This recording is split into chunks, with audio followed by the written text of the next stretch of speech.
আপনাদের কাছে মোবাইল নাই তো? মোবাইল উপর দিয়ে আনতে, এটা কি মোবাইল কয় এটা? হ্যান্ড্রয়েড টাচ মোবাইল আমার পকেটে আসেনি। আচ্ছা, এখন যদি আমি কোরআনে নামাজ পড়ি আর আমার ধাক্কা দেশ দিয়ে ইমামতিত খাড়া করে, মোবাইলটা আমি ফালাই দিয়ে যাবো না, পকেটে রেখে আচ্ছা, এখন যে আমার পকেটে লইয়েছে মোবাইলটা লইয়ে বাইরে দিলাম আসরের পরে, মাগরিব এশার নামাজ গেছে কিনা, আমি মোবাইলটা কোনো না থইছি না পকেটে লইয়ে পড়ছি। তো বড় বড় হুজুররাও তো মোবাইল ব্যবহার করে, কথা কয় না, করে কিনা? তাইলে এই যে টাচ মোবাইল পকেটে রেখা, ক্যামেরাওয়ালা মোবাইল পকেটে রেখা নামাজ পড়লে নামাজ হবে না। সাত নাম আপনারা শুনছেন না বোধ, আজকে নামটা শুনে রাখেন। তো মৌলানা সাদ সাহেব বলছেন, হুজুর আকরাম সাল্লাল্লাহু আলাইহি সাল্লাম বিয়ে যতগুলি করছেন সব বিয়ার মধ্যে হুজুর খিজুর দ্বারা উলিমা করছেন। জৈনব রাদিয়াল্লাহু তাআলা আনহুকে বিয়ে করার সময় তিনি ওই গুস্ত আর রুটির দ্বারা উলিমা করে তিনি ক্ষমার অযোগ্য ভুল করেছেন। আস্তে নাউজুবিল্লাহ করেন। আমার মাদ্রাসায় আমি দেখছি, আমার তো ছোটখাটো একটা মাদ্রাসা আছে, জানেন তো আপনারা? সবাই জানে না। এই যে এখানে কৃষিবিদ, কমলাপুর কৃষিবিদের পাশে ওখানে একটা মাদ্রাসা করছি জায়গা নিয়ে, জানেন তো? আগামী শুক্রবার দিন মাদ্রাসার মাহফিল, আপনারা কেউ যাইবেন না তো? আজকে তো অশ্বই নেই লাইছেন, যাই লাভ কি? যাইবেন তো ইনশাল্লাহ? যে এবার জুমার নামাজ ওখানে যাই পড়বেন, নিয়ত করে যাইবেন, রাত্র পর্যন্ত থাকবেন। এর ভিতরে খাওয়ার দরকার হলে জিম্মাদারি আমার। কথা বুঝছেন না? বুঝ যাওয়া আপনাদের জিম্মা, খাওয়া আমার জিম্মা। ঠিক আছে তো ইনশাল্লাহ? জি, যাইবেন তো সবাই? তো আমার মাদ্রাসায় দেখছি অনেক সময় অনেক লোকজন আসে, আইসা হুজুর আমার বাপ মারা গেছে, কিছুদিন আগে এক লোক আছে, হুজুর আমার ওয়াইফ মারা গেছে। আচ্ছা, তো হুজুর 2 খতম কোরআন শরীফ পড়াই দেন।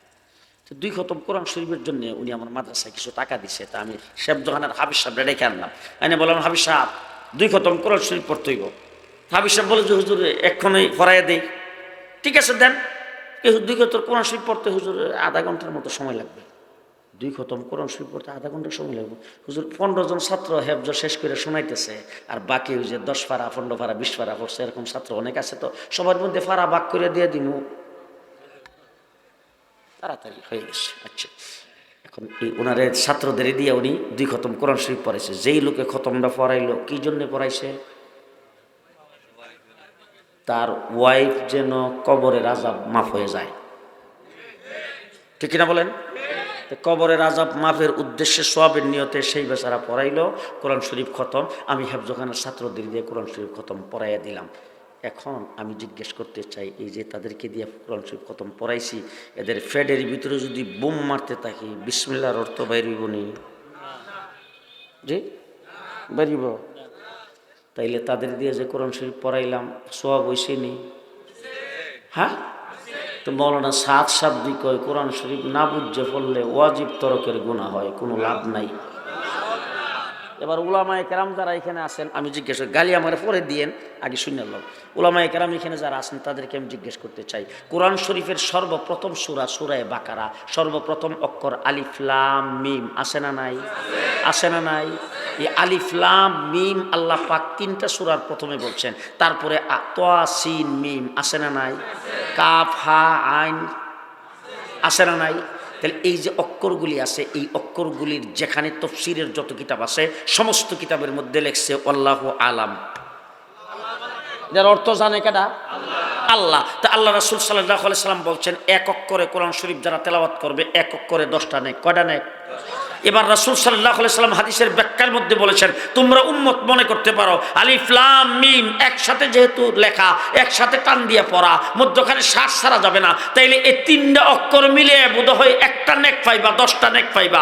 রাসূল বলেন, আলিফু হারফুন, লামু হারফুন, মিমু হারফুন। আলিফ একটা হরফ, লাম এক হরফ, মিম এক হরফ, 3টা অক্ষর পড়বা, 30টা নেক পাইবা। এটার অর্থ জানা আসেনি?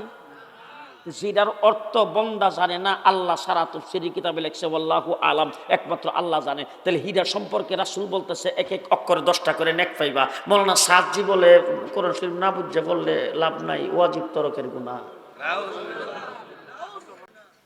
আপনাদের কাছে মোবাইল নাই তো? মোবাইল উপর দিয়ে আনতে এটা কি মোবাইল কয় এটা? হ্যান্ড্রয়েড টাচ মোবাইল আমার পকেটে আসেনি।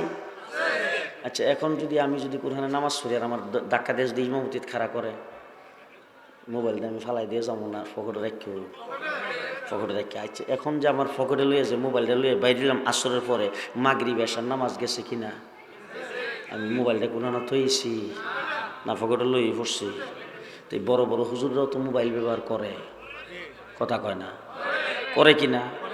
তাইলে এই যে টাচ মোবাইল পকেটে রেখা, ক্যামেরাওয়ালা মোবাইল পকেটে রেখা নামাজ পড়লে নামাজ হবে না। আচ্ছা মৌলানা সাদের সাথে আমাদের কোনো জমি জমা লইয়া বিরোধ আছে? আমাদের ব্যক্তিগত কোনো শত্রুতা আছে? সে কি আমরা শাস্তল ভাই, খালাতো ভাই, মামাতো ভাই, বোন জামাই, বাগ্নি জামাই, তার সঙ্গে আমার কোনো আত্মীয়তা সম্পর্ক আছে?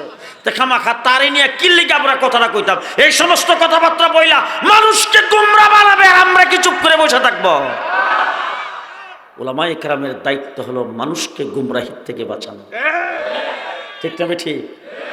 আল্লাহ আমাদেরকে সতর্ক থাকার তৌফিক দান করে, শহীদ দ্বীনের কাজের জন্য আল্লাহ আমাদের কবুল করে।